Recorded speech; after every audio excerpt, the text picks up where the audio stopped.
The Hadley Learning Community is a £60 million PFI development in Telford, Shropshire. An extended school with integrated primary and secondary phases. It's a cutting-edge facility designed to be the school of tomorrow, today.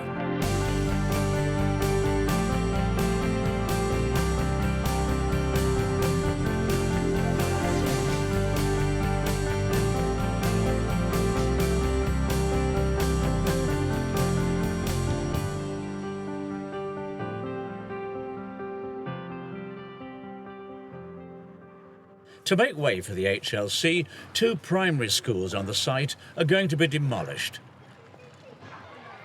Hadley Infants was built in the 1950s and it's simply worn out. It's been home to 100 youngsters who will now move to the HLC. Hadley Juniors is closing and its 130 pupils are also transferring to the new school. And the nearby Alton Park Secondary School is closing down. It opened in 1940, but with shifts in Telford's population and with its inadequate buildings becoming increasingly run down, it had to go.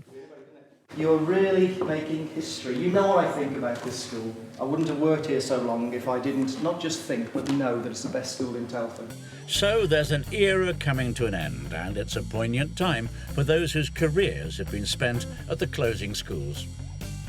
We are constantly being told that this new school is going to be a better school.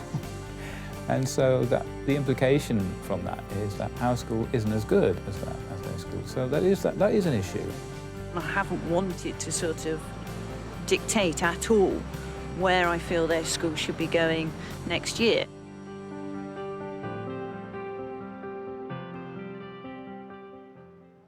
The HLC will not simply replace the 2 existing primary schools like for like. Cross-phase learning is going to be key and a new primary phase will be created. The new principal has had to manage the process carefully. It isn't just about starting a new school, it's about taking 2 existing schools, the infants and the juniors, and making it a single primary school. So that's had its challenges, and I think those challenges are still going to be there over the next academic year. It's July 2005, 14 months before the HLC opens. Jill Eatuff meets with Mike Jones, head of Hadley Junior School. He decided not to apply for the job of head of primary at the HLC, and he's retiring after 15 years at the school. He's in charge for a difficult year, unsettled staff to manage, and a final set of SAT scores to deliver. The children deserve to have the best education that we can provide right up until the last moment. That's got all sorts of challenges in terms of staffing, some of whom will be going into the new school, some of whom won't be. So there'll be tensions in the school with regards to that. The same with some of the children. Some of the children will be going into the new school, some of the children won't be going into the new school. Which teaching assistants will be going into the new school. There are also challenges in terms of the finances and making sure that there's enough money. Because the school has to close, I have to work to a surplus, but obviously I'm going to try and work to the smallest surplus that I can. That makes it very difficult in terms of margins for error. Jill must tread carefully because she's not in charge of Hadley Juniors nor Hadley Infants yet. There are 2 head teachers to deal with for another 12 months. They are heads of their own schools, and I'm head of my school, and one has particular views and ownership of your own school, and I haven't wanted to sort of dictate at all where I feel their school should be going next year, but at the same time gently influencing issues to do with staff training, the way in which we're going to work with the children, and to generally help move it in the direction prior to opening. How's it going with the order of the digital cameras? Unlike Mike Jones, acting head of Hadley Infants Kate Whitaker is joining the HLC team. She'll be assistant vice principal with a key responsibility for the foundation stage, and for her, the closure is a new start. My vision is that it's going to be better. The children will be the same, the team will be more or less the same, and so the future is going to be better than this old crumbling building. Hi, Jill! Kate's been forward planning with Jill Eatuff to ensure a smooth transition for pupils and staff. Just one of the issues she's had to deal with is the union's attitude to the training of teaching assistants. Unison have said that they've got to be doing it all week or paid for it all week. Exactly. Yeah. So there's a couple of people who are thinking, well, do I want to do it if I have to do it all week? Because we're paying on a variation at the moment. So, and quite honestly, I think we've got to have those discussions with individual members of staff. I mean, Unison have got where they want us to be, but I'm not sure that we need to be there on day one. yeah. And I think we need people to grow into their jobs and not feel we're throwing them in at the deep end, particularly with the support staff. It's the Wrekin Run, Alton Park Secondary School's annual charity cross-country. It's the last time this race will ever be held, just 6 weeks before the school closes. This is just absolutely amazing. 28 years of tradition, final Wrekin Run today, and just look at these people that have come back. We've got people that have come back who did the original run in 1978. We've got ex-staff, we've got a guy who came to this school in the 1940s. We must have about 400 people taking part today. It's just going to be amazing. Former world champion boxer Richie Woodall gets them off. Okay guys, get ready. Let's count down 5, 4, 3, 2, 1. Among the field is Alton Park's acting head Dave Bowyer. He's feeling the strain. It wasn't me swearing. So right. An hour later, Dave sprints home for the last time. Wonderful. Spring term 2006, the secondary school's building programme is on schedule. Soft landscaping is underway. Trees will provide shade in the forum, which will be used as an outdoor classroom. And planting next to the railway lines will help keep the noise down.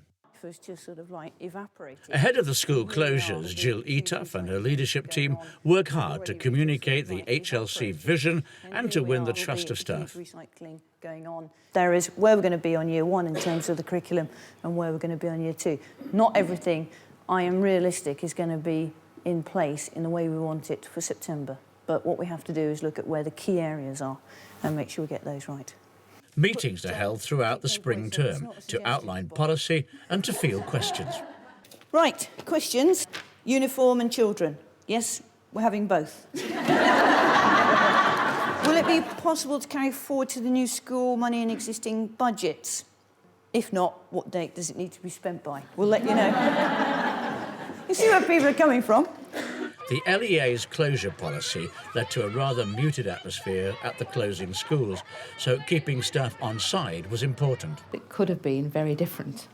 But once the staff of all the schools that were closing understood why it looked as it looked and what opportunities would be available for them, the vast majority of staff were excited by it. A little bit worried, of course, because this was a new model, but to have the opportunity to work in a school like Hadley is a real inspiration to staff. So it's been very good. Good as it might be for those who got jobs at the HLC, there is still a final year to teach. Students have GCSEs to sit, SATs targets have to be met, so the leadership want to avoid staff taking their foot off the pedal.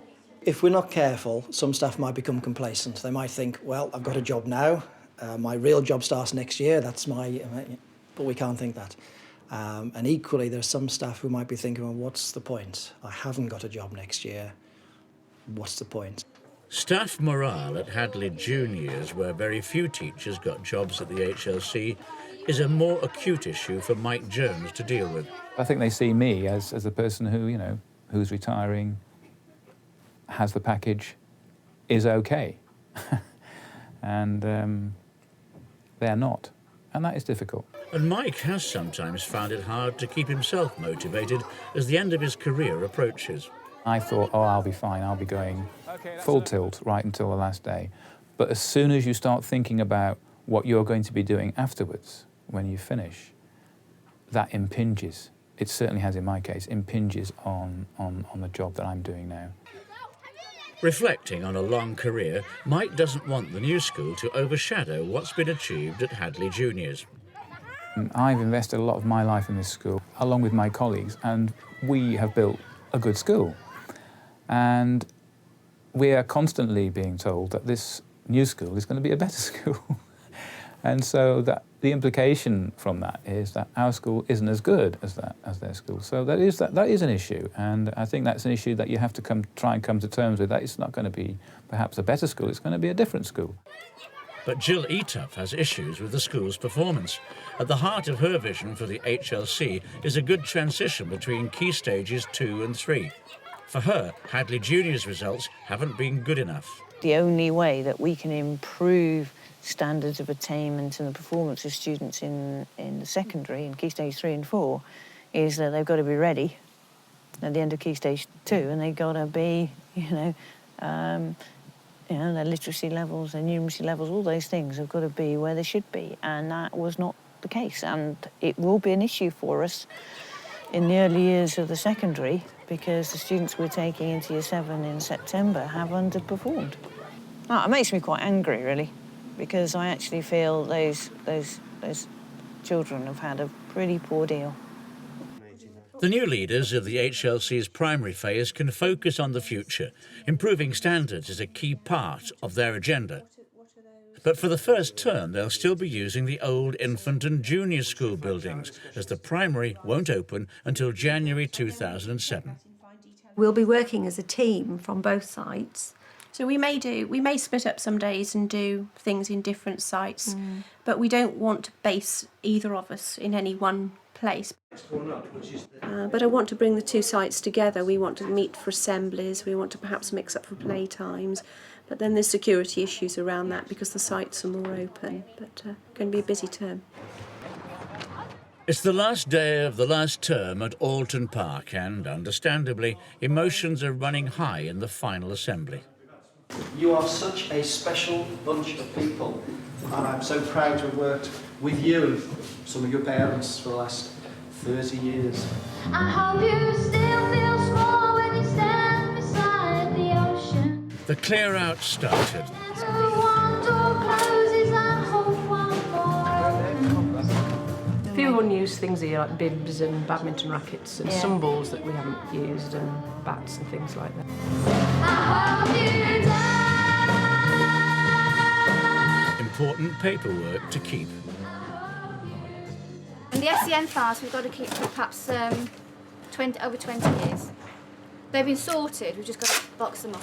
We've got boxes that are labelled up to be opened first, which basically contain the first week's practical work ready and sorted, so it's just a matter of pulling it out and getting on with it. It's a bittersweet kind of day. Today is about Alton Park and about the pupils who are here, about the history, about celebrating their time at Alton Park, and we're going to make it a day that they will never forget, I hope. 3 cheers to Alton Park. Hip hip! Hooray! Hip hip! Hooray! Hip hip! Hooray! It's a poignant day for Mike Jones too. Well, it's sad, isn't it? It's a sad time, really. But it's not for them. They're thinking about the future, they're thinking about their new school. It's all about the next minute, the next hour, not next year. A lorry load of memories for some, for others it's a new start. In 6 weeks' time, the HLC opens.